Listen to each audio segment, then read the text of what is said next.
കൂടാരം.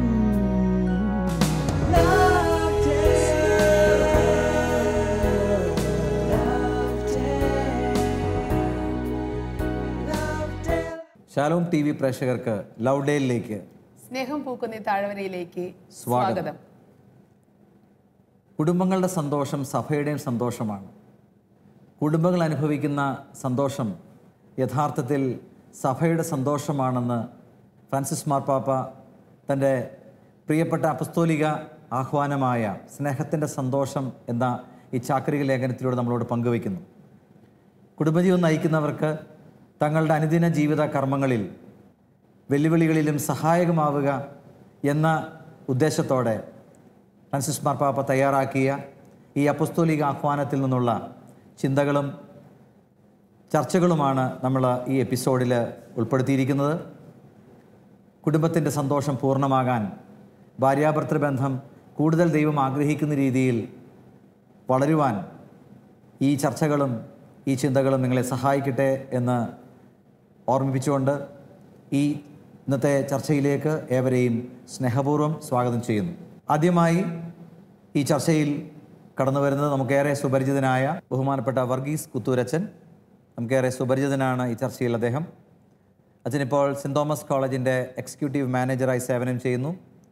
ഫാമിലി അപ്പോസ്റ്റലേറ്റിൻ്റെ മുൻ ഡയറക്ടറും കുടുംബജീവിതങ്ങളിൽ അനേകരെ കൈപിടിച്ച് നടത്തുകയും ചെയ്യുന്ന വർഗീസ് കുത്തൂരച്ചനെ ഏറെ സ്നേഹത്തോടെ ഈ ചർച്ചയിലേക്ക് നമുക്ക് സ്വാഗതം ചെയ്യാം. അടുത്തതായി നമുക്ക് ഇന്നത്തെ ചർച്ചയിലേക്ക് സ്വാഗതം ചെയ്യാനുള്ളത് സിസ്റ്റർ ടീനയാണ്. സിസ്റ്റർ ടീന ഏറെ വർഷങ്ങളായി കൗൺസിലിംഗ് രംഗത്ത് പ്രവർത്തിക്കുകയും ഇപ്പോൾ ജൂബിലി മിഷൻ മെഡിക്കൽ കോളേജിൽ ക്ലിനിക്കൽ സൈക്കോളജിസ്റ്റായി വർക്ക് ചെയ്യുകയും ചെയ്യുന്നു. സിസ്റ്ററിനെ ഏറെ സ്നേഹത്തോടെ ഇന്നത്തെ ചർച്ചയിലേക്ക് നമുക്ക് സ്വാഗതം ചെയ്യാം.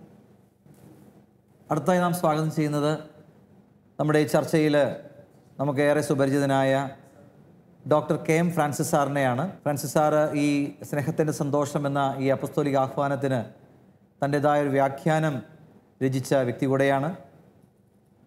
സെൻറ് തോമസ് കോളേജിന് മുൻ വൈസ് പ്രിൻസിപ്പളും തൃശ്ശൂർ അതിരൂപത കത്തോലിക്ക കോൺഗ്രസിൻ്റെ പ്രസിഡൻറ്റും സുപ്രസിദ്ധ വചനപ്രഘോഷകനുമായിരിക്കുന്ന ഡോക്ടർ കെ എം ഫ്രാൻസിസ് സാറിനെ ഏറെ സ്നേഹത്തോടെ ഈ ചർച്ചയിലേക്ക് സ്വാഗതം ചെയ്യുന്നു.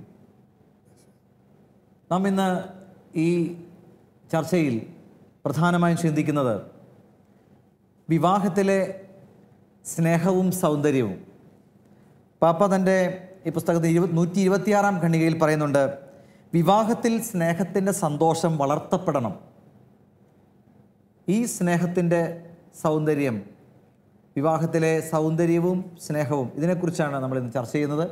ഒരിക്കൽ കൂടെ ഈ ചർച്ചയിലേക്ക് ഏവരെയും സ്നേഹപൂർവ്വം സ്വാഗതം ചെയ്തുകൊണ്ട് നമുക്ക് ചർച്ചയിലേക്ക് നമുക്ക് പ്രവേശിക്കാം.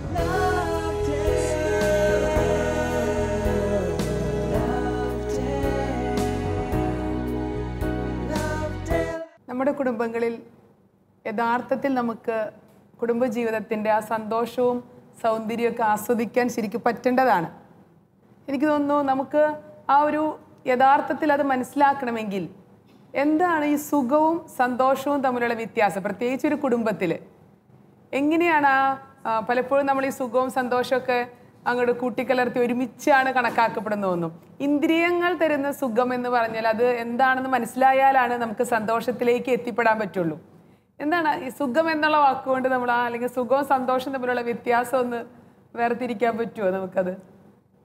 ഈ അപ്പസ്തോലിക ലേഖനത്തിൽ തന്നെ വിശുദ്ധ തോമസ് അക്വിനാസിൻ്റെ ഒരു വാചകം ഇങ്ങനെയാണ് മാർപ്പാപ്പ ഉദ്ധരിക്കുന്നത്: ഹൃദയത്തിൻ്റെ വികാസമാണ് സന്തോഷം. ശരിക്കും പറഞ്ഞാൽ ആദ്യം നമുക്ക് എന്താണ് അതെന്ന് മനസ്സിലാവില്ല. അത് അറിയണമെങ്കിൽ ഒരു വിശദീകരണം ആവശ്യമുള്ള ഒരു പ്രസ്താവനയാണത്. എങ്ങനെയാണ് നമുക്ക് സുഖം ലഭിക്കുക എന്നത് അനേക വർഷങ്ങളായിട്ട് ചർച്ച ചെയ്യപ്പെടുന്ന ഒരു കാര്യമാണ്. കാരണം നമ്മുടെ ഇന്ദ്രിയങ്ങൾക്ക് അനുഭവഭേദ്യമായ ഏത് അനുഭവവും നമുക്ക് സുഖം തരും. അത് മാത്രമാണെന്നാണ് ചിലപ്പോൾ മനുഷ്യരെ പറയുന്നത്. അത് ഈ സുഖത്തിനുള്ള അന്വേഷണവും പരക്കം പാച്ചിലും ഏറെ കൂടിയിരിക്കുന്ന കാലഘട്ടം. അതെ, അതായത് ഇപ്പോൾ എപ്പിക്യൂറസിൻ്റെ ഒക്കെ ചിന്തയിൽ തിന്നുക, കുടിക്കുക, ആനന്ദിക്കുക, സുഖിക്കുക. അപ്പോൾ ഭക്ഷണം, അതുപോലെ ലൈംഗികത, അല്ലെങ്കിൽ കാഴ്ചകൾ, രുചിയുള്ള ഭക്ഷണം, മദ്യം, ഇതിൽ നിന്നൊക്കെ സുഖം കിട്ടുമെന്നുള്ള വലിയൊരു തെറ്റിദ്ധാരണയുണ്ട്. പക്ഷെ ആ സുഖങ്ങൾക്കൊരു വലിയ പരിമിതിയുണ്ട്. ഈ പരിമിതി അറിയണമെങ്കിൽ മനുഷ്യനെ തന്നെ ആഴത്തിൽ നാം പഠിക്കണം. കാരണം ജ്ഞാനത്തിൻ്റെ പുസ്തകം 2:23 പറയുന്നത് മനുഷ്യനെ ദൈവം അനന്തതയുടെ സാദൃശ്യത്തിൽ സൃഷ്ടിച്ചു എന്നാണ്. അപ്പോൾ ഈ അനന്തതയുടെ സാദൃശ്യത്തിൽ സൃഷ്ടിച്ചു എന്നുള്ളത് ബൈബിൾ മാത്രം പറയുന്നതല്ല. ഒരു ഉദാഹരണം പറഞ്ഞാൽ ഗൗതമ ബുദ്ധൻ, അദ്ദേഹം പറയണത് മനുഷ്യൻ്റെ ആഗ്രഹങ്ങൾ അനന്തമാണ്.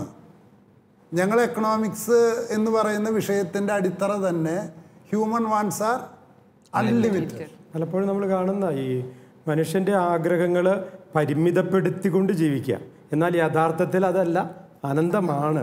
അനന്തതയിലേക്ക് പോകാൻ അവന് സാധിക്കണം എന്നുള്ളതാണ്. സാധിക്കണം. പക്ഷേ ഇതിലെ പ്രധാന പ്രശ്നം മനുഷ്യൻ ഈ ഒരു ഭൗതിക വസ്തുവിനെ പിന്തുടർന്നാൽ ആഗ്രഹങ്ങൾ അനന്താണ്, ഭൗതിക വസ്തു പരിമിതമാണ്.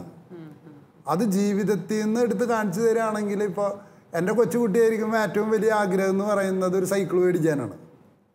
സൈക്കിൾ കിട്ടിയപ്പോൾ എൻ്റെ ആഗ്രഹം മോട്ടോർ സൈക്കിളായി.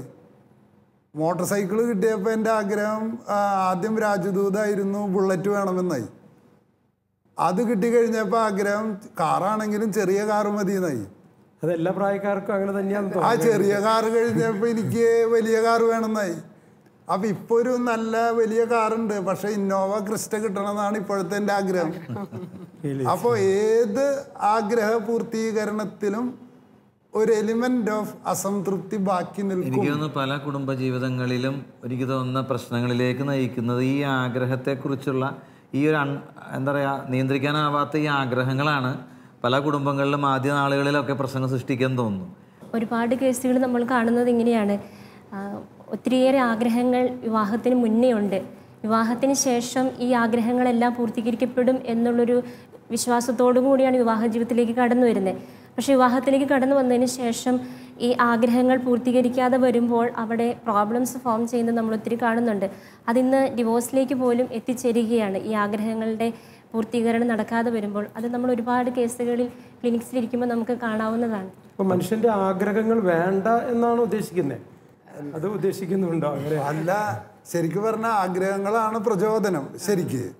കാരണം ഇപ്പോൾ വിശപ്പ് എന്ന് പറയുന്നത് ഭക്ഷണത്തിനുള്ള ഒരു ആഗ്രഹമാണ്, ലൈംഗികത എന്ന് പറയുന്നത് ഒരു ആഗ്രഹമാണ്. പക്ഷെ നമ്മളിവിടെ തിരിച്ചറിയേണ്ട കാര്യം, ഈ ആഗ്രഹത്തിന് ഏതാഗ്രഹത്തിനും പരിമിതി ഉണ്ടെന്ന് ആദ്യം, അത് ഒരു അസംതൃപ്തി ഉണ്ടെന്ന് തിരിച്ചറിയുക. ഏതൊരാഗ്രഹം പൂർത്തീകരിച്ചാലും മുഴുവൻ സന്തോഷം കിട്ടില്ല.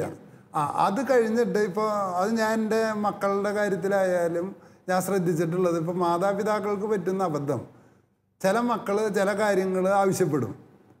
അപ്പോൾ അപ്പനായ എൻ്റെ വിചാരം ഈ കാര്യം നടത്തി കഴിഞ്ഞാൽ അവർക്ക് സന്തോഷമായി എന്നാണ്. അത് നടത്തി കഴിഞ്ഞ് ഒരു ദിവസം കഴിയുമ്പോൾ അവർ വേറൊരു ആഗ്രഹമായിട്ട് വരും. അത് കഴിഞ്ഞ് അടുത്തത് നടത്തി കഴിയുമ്പോൾ വേറൊരു ആഗ്രഹമായിട്ട് വരും.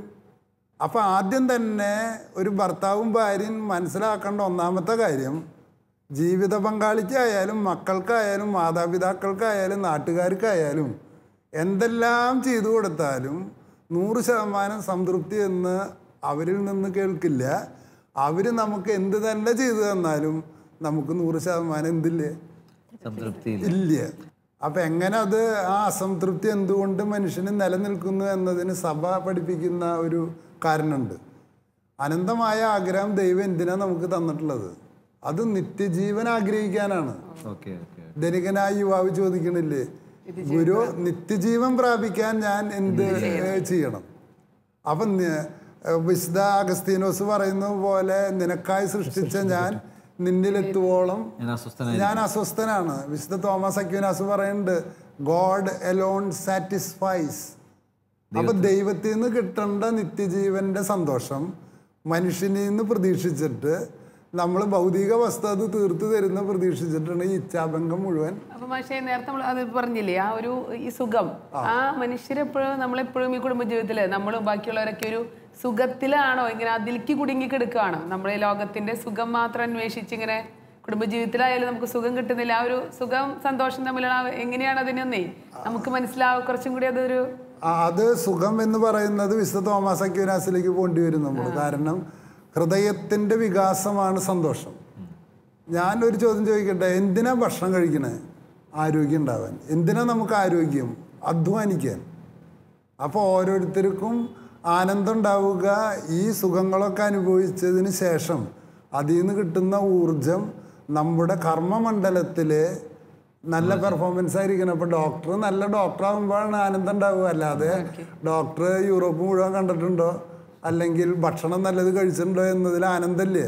അല്ല, എനിക്ക് തോന്നുന്നു ഈ ഇന്ദ്രിയപരമായ സുഖത്തിൻ്റെ ഒരു എലമെൻ്റ് ഉണ്ടെങ്കിൽ പോലും അത് അതിൽ തന്നെ നിൽക്കാതെ, അതിൽ തന്നെ കുടുങ്ങി നിൽക്കാതെ ആ സ്നേഹം വളർത്തണം എന്നുള്ളതാണ് അല്ലേ ഉദ്ദേശിക്കുന്നത്. തീർച്ചയായിട്ടും ആദ്യ കാലഘട്ടങ്ങളിൽ ഇന്ദ്രിയപരമായിട്ടുള്ളൊരു സുഖത്തിൻ്റെ മേഖല വിവാഹത്തിലുണ്ട്. അതിനെ നിഷേധിക്കാൻ പറ്റില്ല.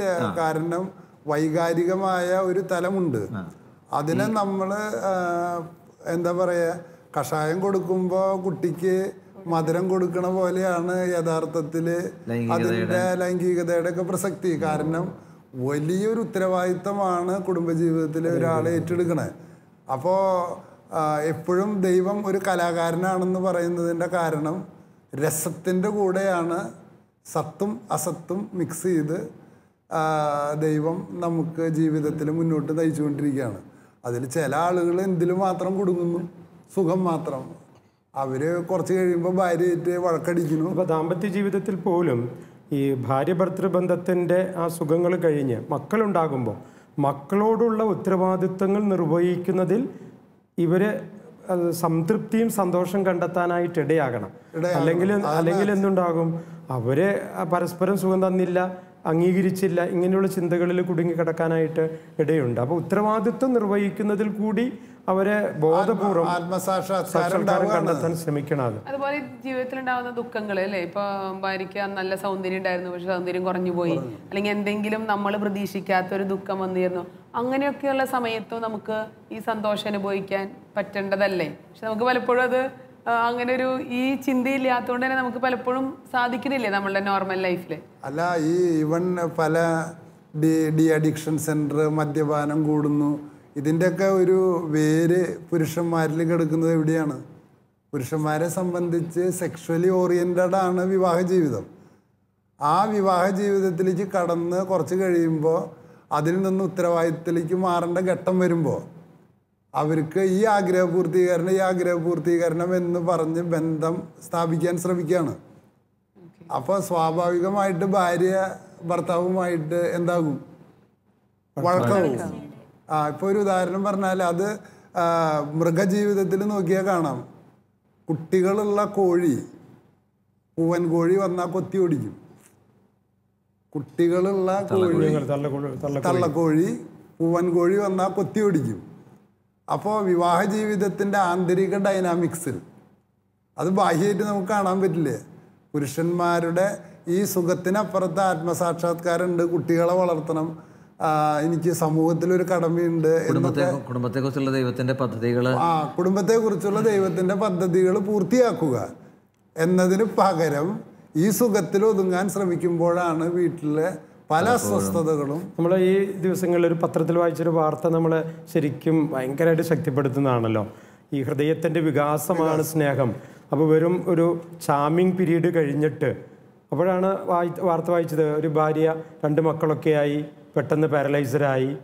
ആ ഭാര്യ അതേസമയം കാര്യങ്ങളൊക്കെ ഗ്രാസ്പ് ചെയ്യാനായിട്ടുള്ള കഴിവുണ്ട്. ഈ ഭർത്താവ് 19 വർഷമായിട്ട് ഈ ഭാര്യനെ എല്ലാ കാര്യങ്ങളും അറിയിച്ചു കൊണ്ടിരിക്കുന്നു. 45 പുസ്തകം എഴുതി, നോട്ട് പുസ്തകങ്ങൾ എഴുതി ഭാര്യയ്ക്ക് അത് വായിച്ചു കൊടുക്കുക, ചുറ്റുപാടുമുള്ള വിശേഷങ്ങൾ പറയുക, പത്രം വായിച്ചു കൊടുക്കുക.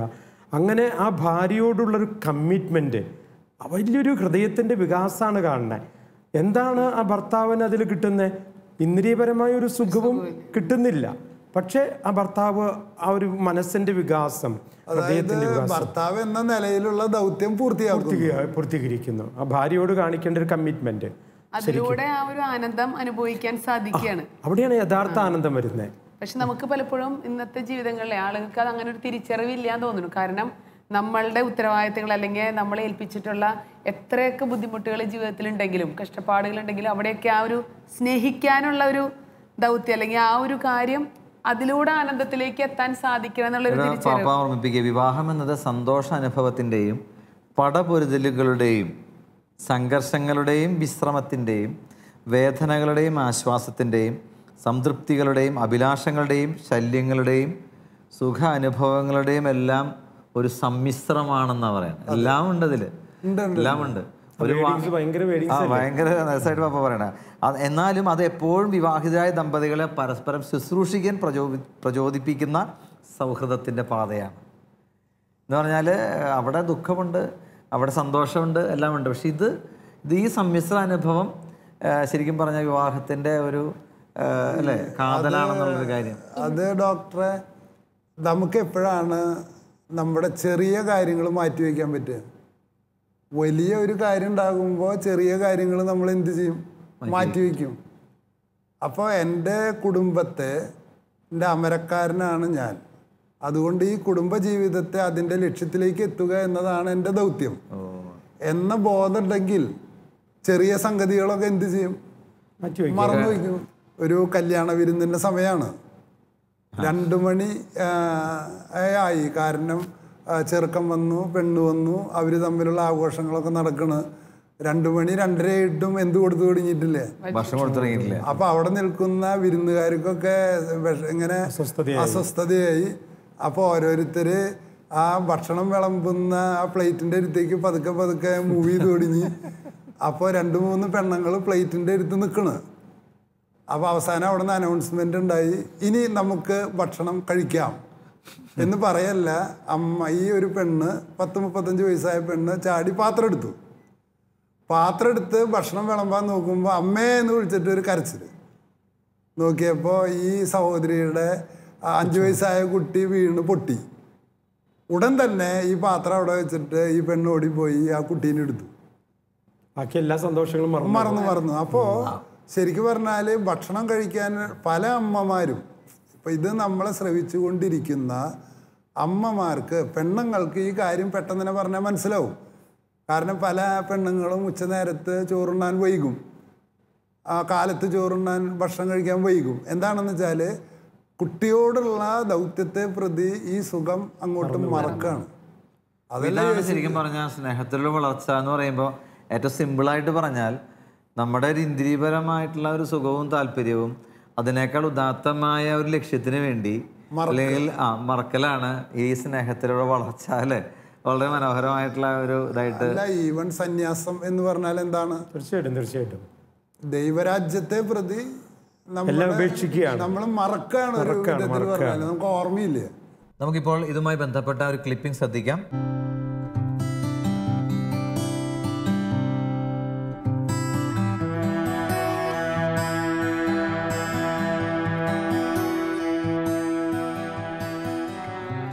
എനിക്ക് ജോലി ലഭിച്ചതിന് ശേഷം ഉന്നത പഠനത്തിനായി ഞാൻ കേരളത്തിന് പുറത്ത് പഠിക്കുകയായിരുന്നു. അവിടെ വെച്ചായിരുന്നു ഇപ്പോൾ എൻ്റെ ഭാര്യയായിരിക്കുന്ന ലിസി എന്ന വ്യക്തിയെ അവിടെ വെച്ച് പഠനത്തിന് വന്നപ്പോൾ കണ്ടത്. അവിടെ വെച്ച് കണ്ടപ്പോൾ എനിക്ക് വളരെ താല്പര്യം തോന്നി. അവിടെ കണ്ടപ്പോൾ എൻ്റെ പങ്കാളിയാക്കാൻ തന്നെ ഞാൻ അവിടെ വെച്ച് തന്നെ തീരുമാനിച്ചിരുന്നു. അത് ഒന്നും പ്രതീക്ഷിച്ചുകൊണ്ടായിരുന്നില്ല. ജോലിയോ സ്ത്രീധനമോ പണമോ സമ്പത്തോ അങ്ങനെയുള്ള കാര്യങ്ങളൊന്നും പ്രതീക്ഷിച്ചുകൊണ്ടായിരുന്നില്ല. എനിക്ക് 8ാം ക്ലാസ്സിൽ പഠിക്കുമ്പോഴാണ് അസുഖം വന്നത്. പോളിയായിട്ട് മാറുകയായിരുന്നു. വളരെ ബുദ്ധിമുട്ടിയിട്ടാണ് ഞാൻ പഠിച്ചിട്ടുണ്ടായിരുന്നത്.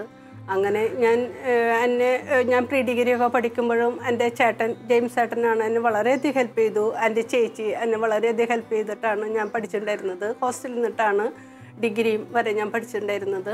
അതിനുശേഷം ഉപരിപഠനത്തിനാണ് ഞാൻ ജേക്കബിനെ കണ്ടുമുട്ടുന്നത്. ജേക്കബ് വളരെയധികം താല്പര്യത്തോടെ കുറവ് ഇല്ലാത്ത വിധത്തിലാണ് എന്നോട് സംസാരിച്ചതും അതേപോലെ തന്നെ എന്നെ പരിഗണിച്ചതും. നടക്കാൻ എനിക്ക് കുറച്ചൊക്കെ ബുദ്ധിമുട്ടാണ്. എന്നെ 2 വീലറിൽ കൊണ്ടുപോകും. അതേപോലെ തന്നെ എല്ലാ കാര്യങ്ങളിലും എന്നെ മാനസികമായിട്ടും എനിക്ക് തളരുന്ന അവസരങ്ങളിൽ എന്നെ പ്രോത്സാഹിപ്പിക്കുകയും അതേപോലെ എനിക്ക് വൈകല്യം ഇല്ല എന്നുള്ള രീതിയിലാണ് ജേക്കബ് എന്നോട് പെരുമാറിയിട്ടുള്ളത്. ഒരുപക്ഷെ സാഹചര്യങ്ങളെ അതിജീവിക്കാൻ എന്നേക്കാൾ കൂടുതൽ വൈഭവമുണ്ടെന്ന് എനിക്ക് തോന്നിക്കഴിഞ്ഞു. ചില സാഹചര്യങ്ങളിൽ ഞാൻ ചിലപ്പോഴൊക്കെ പതറിപ്പോകാറുണ്ട്.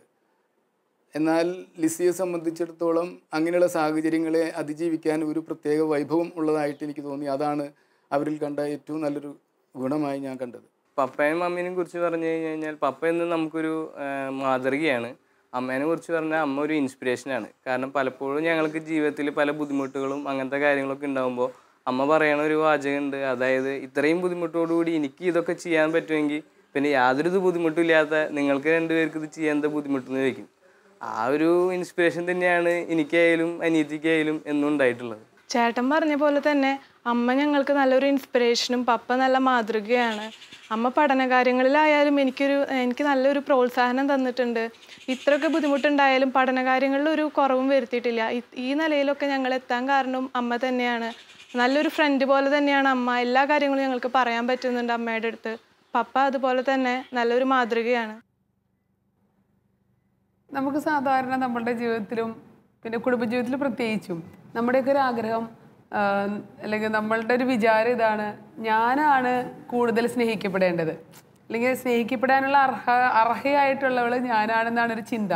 പക്ഷേ ഞാൻ ഇപ്പോൾ ചിന്തിക്കുമ്പോൾ നമുക്ക് മനസ്സിലാവുന്നത് ആ ഒരു ചിന്ത പലപ്പോഴും നമ്മളെ പല പ്രശ്നങ്ങളിലേക്കും തന്നെ ചിലപ്പോൾ ഒക്കെ നയിക്കാറുണ്ടെന്ന് തോന്നുന്നു അല്ലേ സിസ്റ്ററിന്റെ അനുഭവത്തിൽ? ഈ ഒരു ചിന്ത നമ്മുടെ മനസ്സിൽ വരുമ്പോൾ പലപ്പോഴും നമ്മുടെ കുടുംബ വളർച്ചയെ തന്നെ അത് ബാധിക്കുകയാണ്.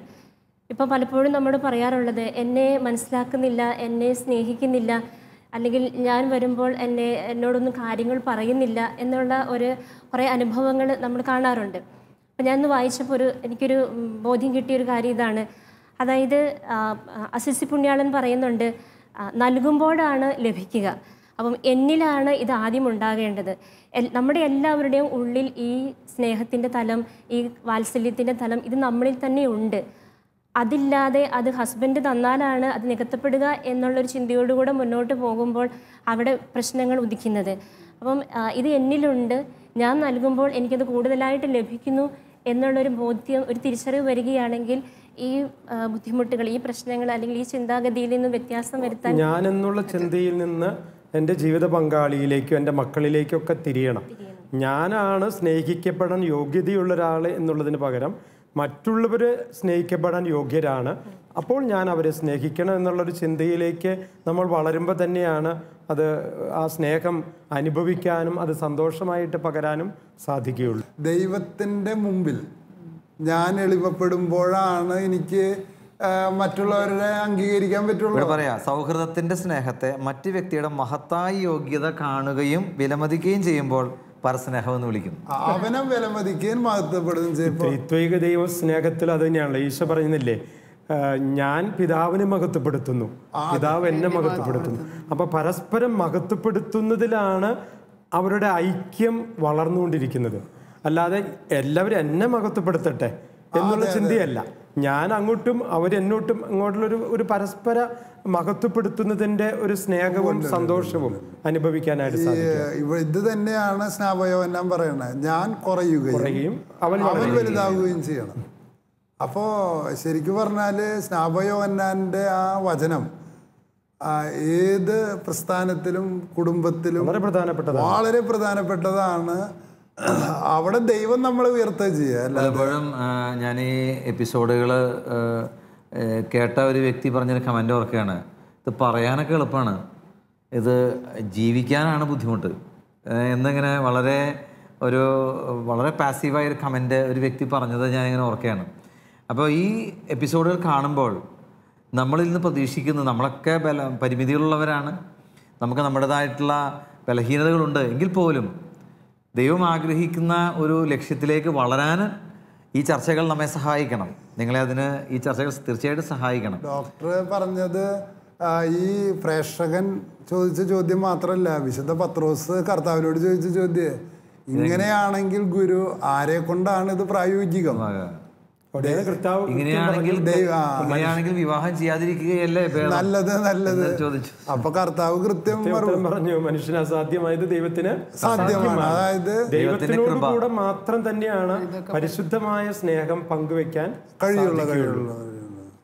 അപ്പോൾ നമ്മൾ ചർച്ച ചെയ്ത് കൊണ്ടിരിക്കുന്ന ടോപ്പിക് ഇതായിരുന്നു, വിവാഹത്തിൻ്റെ സന്തോഷവും സൗന്ദര്യവും.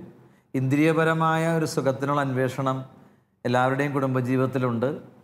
അത് നമ്മുടെ ഈ അനന്തതയെ എത്തിപ്പിടിക്കാനുള്ള നമ്മുടെ ആഗ്രഹത്തിൻ്റെ ഭാഗമായി നമ്മുടെ ഉള്ളിൽ ദൈവം തന്നെ നിക്ഷേപിച്ചിട്ടുള്ളതാണ് ഈ ഒരു